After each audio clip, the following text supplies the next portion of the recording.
Expectations are sky high for Wonder Woman, which hits theaters this Friday. In today's Entertainment City, the stars tell TK why the buzz is worth it all.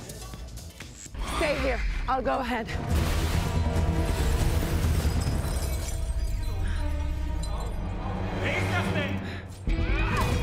It's the first time in over a decade where the superhero is played by a woman as the title character.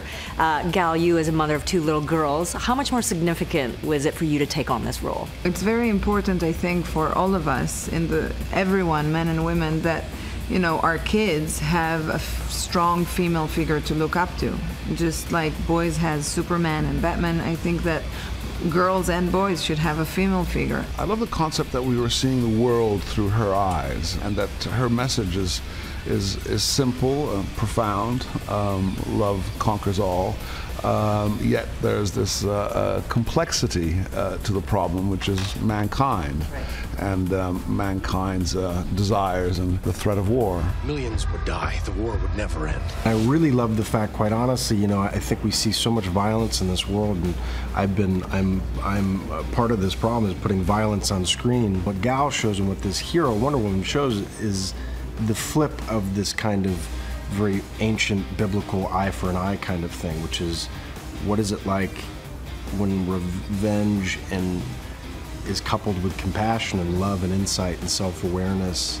Wonder Woman is about love and truth, and she's an incredible badass. And if she has to get stuff done, you should watch out. But that's not her objective, is not mean or hateful or angry. It's powerful, but grace and power. Wonder Woman brings all of that grace and power to theaters on Friday. We'll have more from TK's chat with the superhero cast leading up to the release this week on Entertainment City. Someone else who's all about the truth and love, Tyler Oakley, a vlogger and LGBTQ activist who's found himself some massive success and millions of followers just for being himself. He was north of the border this weekend to take part in Inside Out, Toronto's LGBTQ film festival. Terry Hart caught up with him to talk about his influence. You reach so many people with your YouTube channel. You've changed lives with your YouTube channel. And now you're here at Inside Out. Why was this a festival that you wanted to come and participate in? Well, I love the concept of celebrating creations. Even though sometimes what I make on YouTube can be more frivolous, there's opportunities to dabble in both serious and silly. What movies or TV or art influenced you? Did you see yourself in when you were coming up and then coming out? See, that is so hard to me because when I was growing up, I couldn't really relate to much.